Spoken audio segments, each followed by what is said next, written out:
Bienvenidos a Bolsilibros y Pulp, segunda entrega de esta primera temporada. Te habla Xavier Marturet. En esta ocasión, en esa biblioteca que yo llamo Trantor, en homenaje a la biblioteca que se inventó el señor Isaac Asimov en sus novelas de ciencia ficción, yo he ido a mi biblioteca, la que yo he bautizado con ese nombre, y he sacado esta novela. Se llama Sherlock Holmes en Hope Canyon. ¿Qué tiene de peculiaridad? Cuando habláis de Sherlock Holmes, lo primero que podéis pensar es Arthur Conan Doyle, el autor. Pues no, en este caso no es él quien escribe, es un pastiche, es decir, está hecho por otro autor, utilizando a Sherlock Holmes como uno de los protagonistas de la novela.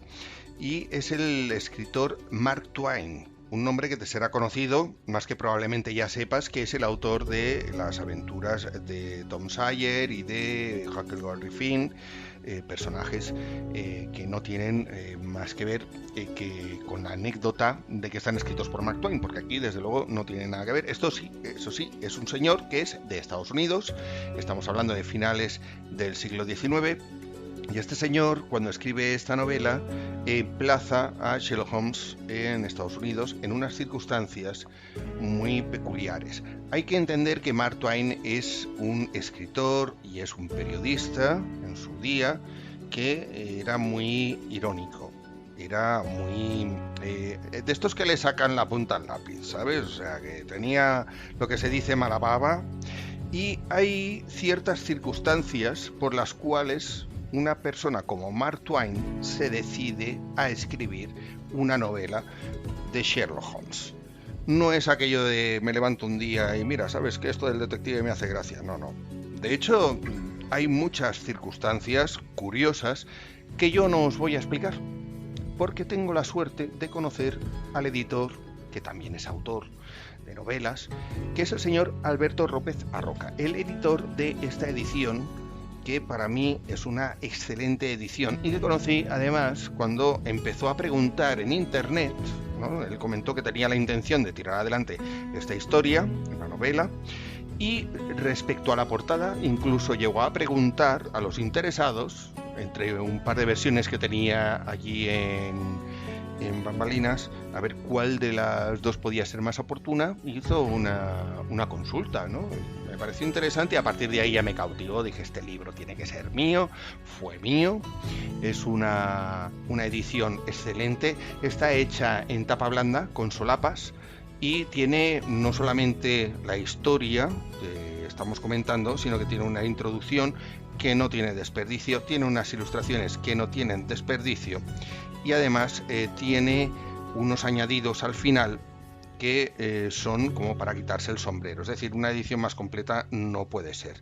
Pero respecto a por qué se tira adelante una edición como esta, y sobre todo en primer lugar, por qué existe una versión del señor Mark Twain con el personaje de Sherlock Holmes, eso es algo que os va a desvelar no Xavier Marturet, que os habla, sino Alberto López Arroca. Hablé con él y, oye, primer colaborador que tengo aquí en el podcast, y desde luego, después de los audios que ha enviado, no puedo más que quitarme el sombrero.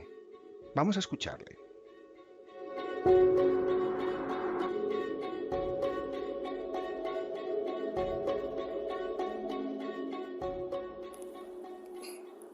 Buenas, Xavi, y muchas gracias por permitirme colaborar en esta emisión. Te agradezco mucho que hayas pensado en mí para hablar de A Double Barrel Detective Story de Mark Twain. Bien, a la pregunta que me planteas, ¿por qué Mark Twain decidió escribir un pastiche de Sherlock Holmes? La respuesta la doy en la edición del libro que saqué va a hacer ahora 10 años. Lo tengo agotado y tengo que volverlo a imprimir en cuanto tenga ocasión. Pero bueno, ahora mismo lo tengo descatalogado. De todas formas, es el pastiche holmesiano sin duda alguna el más editado y reeditado en cualquier idioma, el más difundido, y bueno, eso ya tiene mérito, porque pastiches holmesianos hay miles, pero tan conocidos como este, muy pocos. La historia de por qué Twain decide escribir un pastiche que en realidad es una sátira burlesca sobre el personaje de Conan Doyle. La respuesta es puramente especulativa, aunque tiene su fundamento. A mí mismo me sorprendió bastante mientras preparaba el aparato crítico para este volumen. Después de realizar esta investigación, llegué a la conclusión de que existía una relación directa, aunque pues esto puede sonar un poco raro, pero de algún modo era una relación secreta entre el norteamericano Twain, Samuel Clemens, y entre el británico Arthur Conan Doyle. Evidentemente eran dos grandes de la literatura del siglo XIX en lengua anglosajona, y de hecho llegaron a conocerse. Es seguro que coincidieron en un par de ocasiones como mínimo. También es muy curioso que nunca se hicieron referencia mutua directa, salvo en este caso, en el caso de Twain escribiendo con el personaje de Holmes. La historia parece que tiene que ver con la estructura de esta double-barreled detective story. Primero, el título, el double-barreled, siempre ha sido un problema para la traducción del título al castellano, que ha tenido un montón de versiones. De hecho, yo mismo hice una cosa que suele ir en contra de mis principios, que fue darle un título completamente distinto. Mis motivos eran puramente comerciales, como te puedes imaginar. Lo titulé Sherlock Holmes en Hope Canyon. Hope Canyon es la localidad norteamericana donde transcurre la acción de esta novela.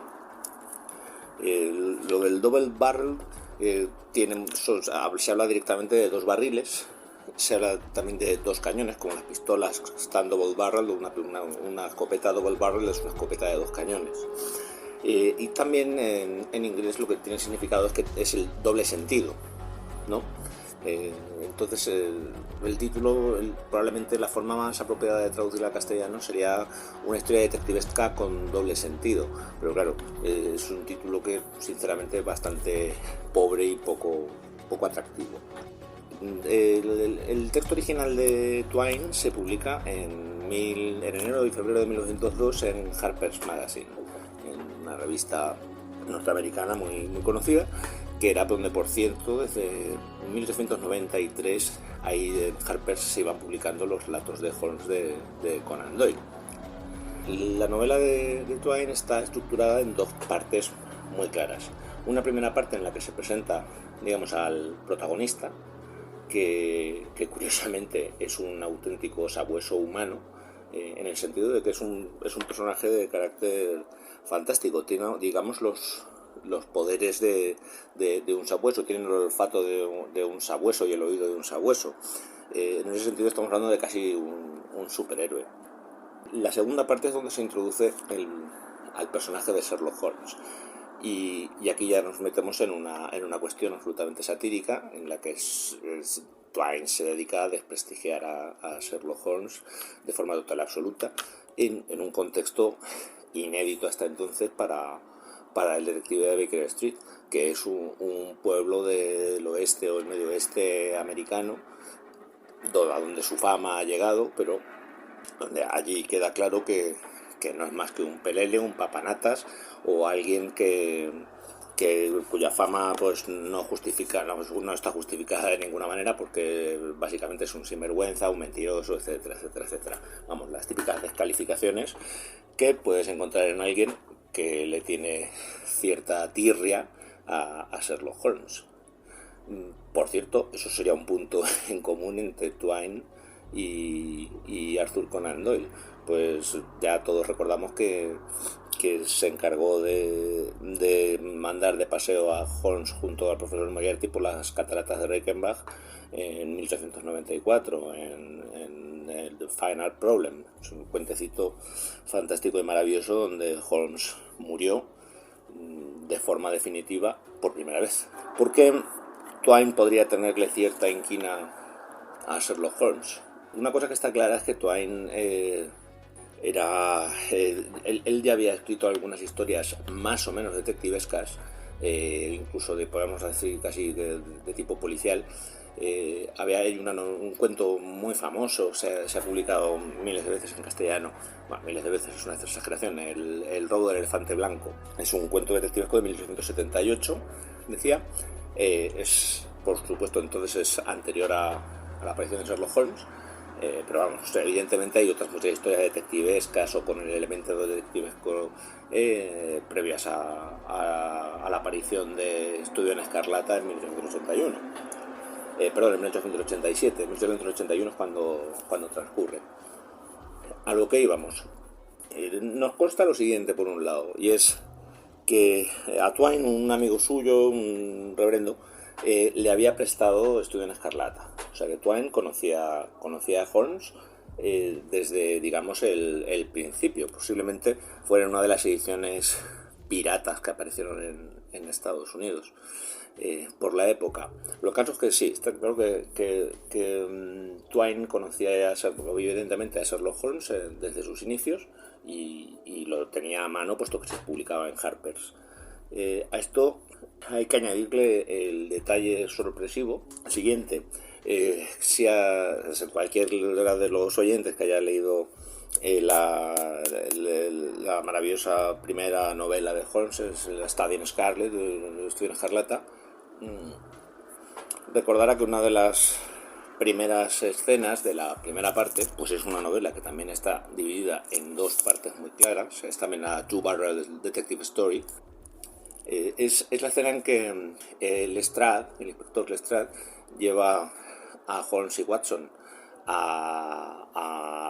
creo que era Lauriston Gardens, a un piso donde se encuentran en la pared estaba grabada la palabra Rache, que evidentemente Lestrade decía que quería decir Rachel, que era un nombre de mujer, pero Holmes indica que Rache que lo que quiere decir es venganza en alemán, y que aquello podía ir más por ahí, que Lestrade estaba bastante despistado.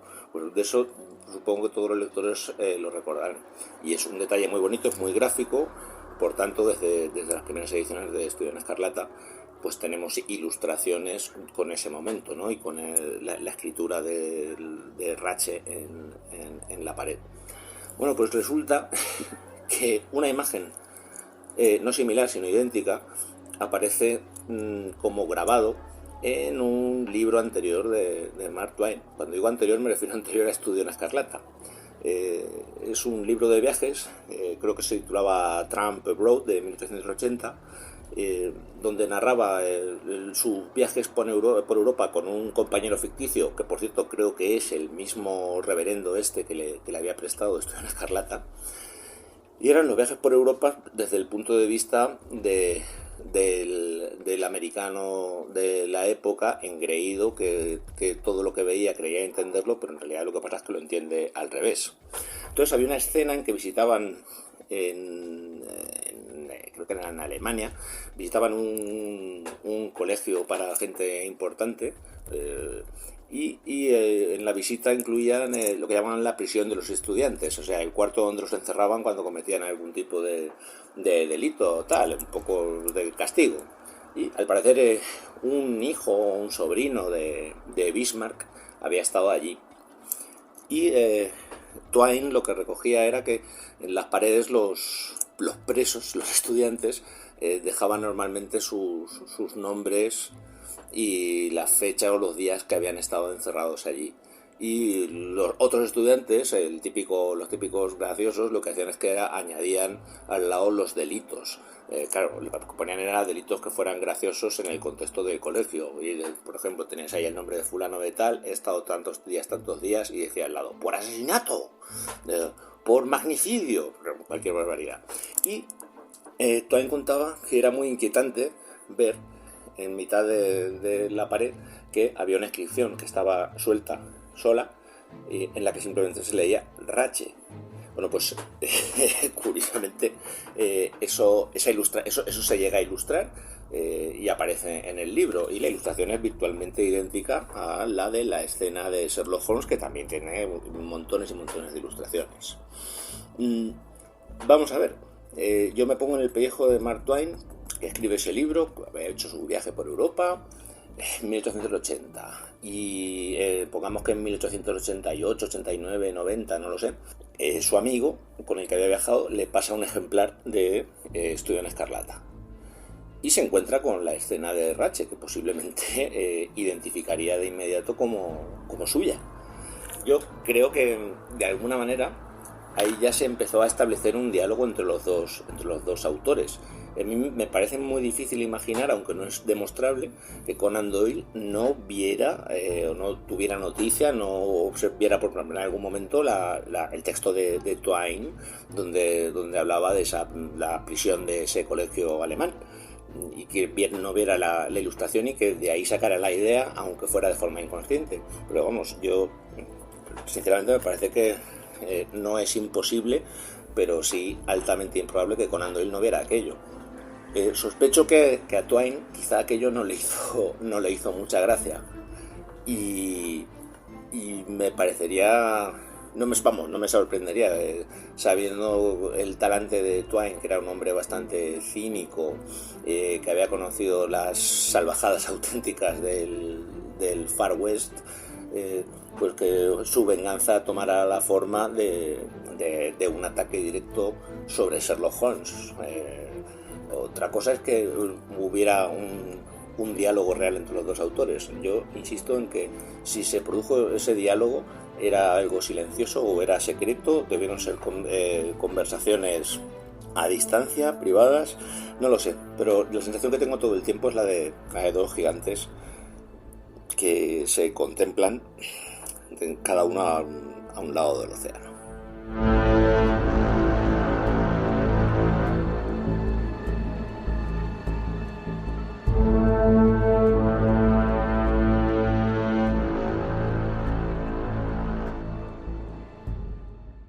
Alberto López Aroca nos ha explicado, pues, contenido, nos ha explicado trasfondo de ese, además, enfrentamiento, no enfrentamiento, esa relación, no relación entre el autor de Sherlock Holmes, Arthur Conan Doyle, y Mark Twain, y nos ha explicado que esto es una historia que hace Mark Twain, donde principalmente se burla de Sherlock Holmes. De hecho, le sentó bastante mal a gente como, por ejemplo, Isaac Asimov, ¿no? de Los Irregulares de Baker Street, ese autor de ciencia ficción que también era muy sherlockiano, si es que se puede decir sherlockiano. ¿Y qué historia encontramos dentro? Porque tú dirás, bueno, y cuando yo me la leo, aunque sea una burla de Sherlock Holmes, a ver, te puede gustar. La primera parte, por ejemplo, ¿qué sucede cuando uno va a leerse una novela de Sherlock Holmes que ha escrito Mark Twain? Pues estás pensando, pues, en un tipo de narrativa, en un tipo de contenido, y cuando empiezas a leer te das cuenta de que los primeros capítulos son muy telegráficos, son como un diario. Es todo muy breve, muy directo. Hay el primer capítulo, primer párrafo no, pero hay un drama en esa primera parte, porque son dos partes, os lo recuerdo. Esto se publicó en una revista, como ha explicado Alberto, en 2 entregas. Entonces, al inicio, en el arranque, veréis que se plantea un drama y luego hay muchas circunstancias en plan diario personal, narrado muy en primera persona. Luego no recuerdo el capítulo, es sobre la página 50 o 54, la cosa ya cambia, ya coge un ritmo narrativo y ahí ya empiezo a ver al Mark Twain que a mí me gusta. Ese estilo narrativo me refiero, esa forma de contar historias. Y a partir de ese punto vas avanzando hasta que finaliza la primera parte y la segunda parte, que está también en esa narración en primera persona en ocasiones, en otras abandona la primera persona y narra de forma tradicional en tercera persona, por decirlo así. En esa segunda parte, donde ya interviene Sherlock Holmes, seguimos con ese tipo de narrativa de Mark Twain. Es decir, cuando empecéis a leer, si veis que está todo narrado muy en plan de diario y casi telegramas continuos, ¿no? Todo muy telegráfico y muy sintético, no tiréis la toalla, tened paciencia, porque luego la historia empieza con una narrativa y la verdad es que te atrapa, te acaba atrapando. Lo de Sherlock Holmes se nota que tiene mala baba, sí, pero va a quedar en segundo plano. Quedaos con la historia, quedáis con lo que narra.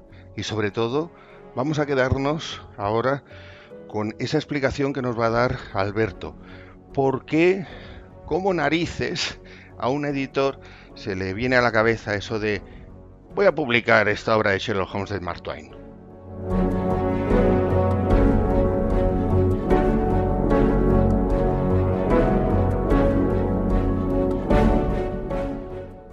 La primera pregunta era una pregunta de 3 cigarros casi, o de 3 pipas que diría Holmes. Esta espero que sea solo de un cigarrillo. ¿Por qué decidí publicar esto? Bueno, la cosa es bastante clara y sencilla en realidad. Recordarás que en 2014 publiqué Sherlock Holmes en España, que es un libro que tuvo cierta repercusión y cierto peso.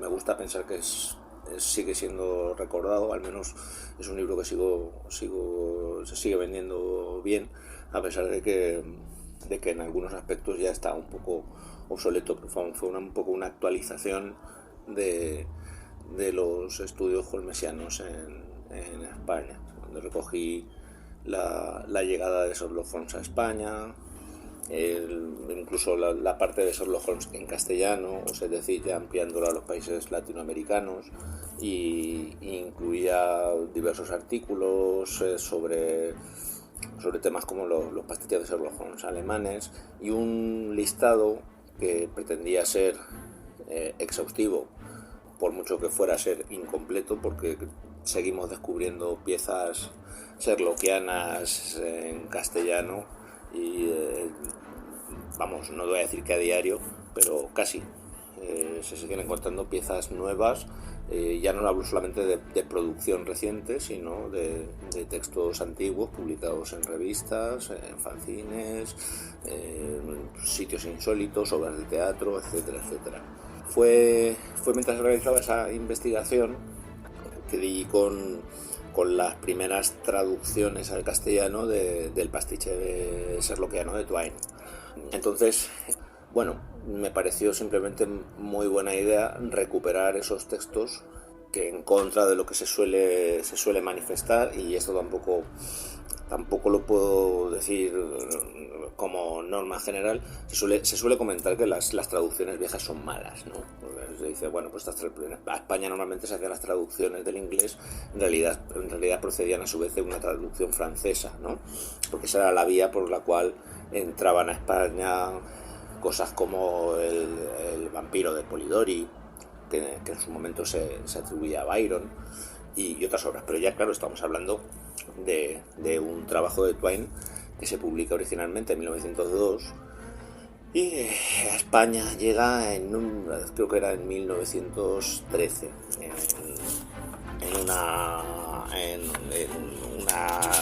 revista. Tengo que mirarme yo aquí a mí mismo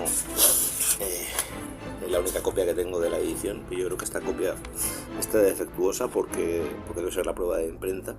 Así es, la España moderna, en enero y febrero de 1913. Vale, bueno, pues yo había encontrado ahí el texto y me pareció buena idea darle un repaso y ver si se sostenía. Entonces sí, la traducción en mi opinión era buena, conservaba un sabor de época que uno actualmente no consigue recrear cuando haces una traducción de un texto decimonónico o de principios del siglo XX, y me pareció buena idea darle salida. En el transcurso de la investigación yo había encontrado una traducción previa en castellano, pero no era española, era argentina. Se ha publicado, si no recuerdo mal, en la revista Caras y Caretas.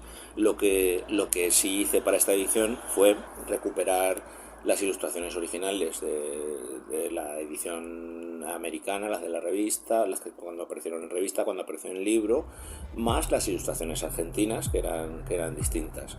Así, entre pitos y flautas, una novela que es relativamente corta, pues tiene una serie de extras que tienen mayor interés. ¿Por qué publicar el pastiche más publicado, más editado, más reeditado, más conocido? Pues precisamente por eso, porque es el más reeditado y es el más conocido, y yo quería tener mi propia versión porque porque claro, es un texto que encierra, como hemos ya comentado antes, encierra bastantes misterios, y más allá del tema de la relación entre Twain y Conan Doyle, pues hay más mandanga ahí de lo que parece en un principio, porque Mark Twain, que era un cachondo auténtico, se inventó algunas referencias bastante sugestivas, como es la cuestión de lo que yo vine a llamar el problema del esófago solitario, que dejó bastante desconcertado a los lectores, porque ese esófago solitario se presentaba como el adorno de como un ave voladora. Vamos, Twain estaba cachondeándose de las descripciones que se hacen de la llanura del Alcalí y tal, y el desierto y patatín y patatán. Y entonces él se inventó que había un esófago volando. Era una forma de reírse de sus lectores menos conocidos, menos instruidos, y que preguntaran, pero ¿qué clase de animal es el esófago? ¿Qué clase de ave es ese? No dejaba de ser un chiste malo de Twain, pero es interesante porque trajo cola. Y bueno, también es verdad una cosa, que esto yo creo que no lo he comentado nunca. Igual que del trabajo de investigación para Sherlock Holmes en España, salió después la edición del pastiche de Twain.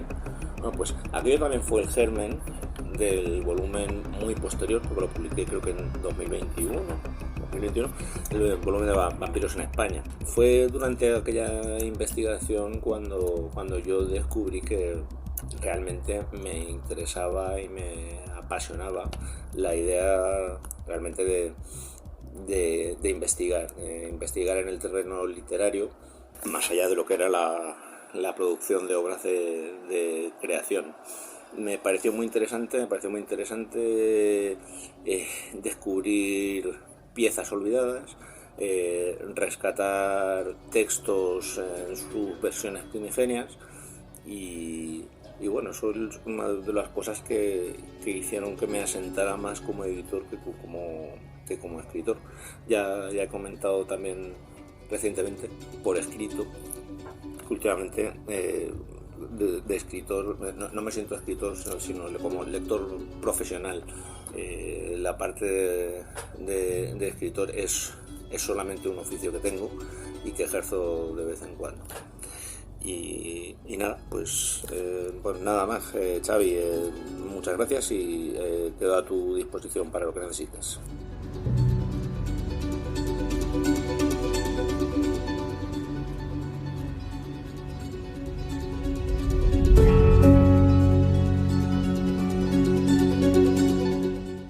Muchas gracias a ti, Alberto. Muchas gracias, y gracias por tu disposición, pues gracias por estos minutos que nos has regalado.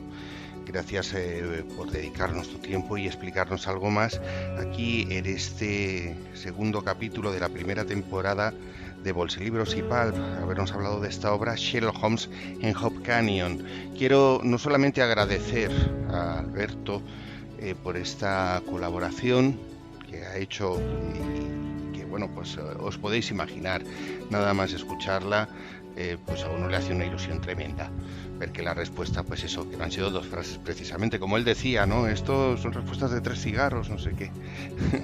En cualquiera de las circunstancias. Dice que él es un editor, pero que lo de escritor lo pone como en un segundo plano. Yo te digo una cosa, amigo oyente, yo he leído...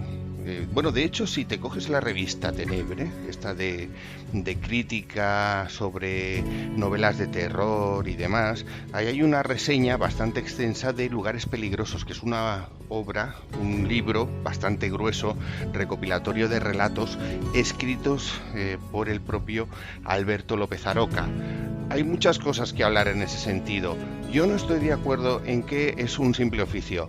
Alberto, escribes muy bien. Otra cosa es que sabemos todos el sacrificio que implica escribir, y que editar además e investigar sobre temas que te encantan es algo que, bueno, se nota, y no hace falta ser un sabueso como el de la historia de Sherlock Holmes en Hope Canyon.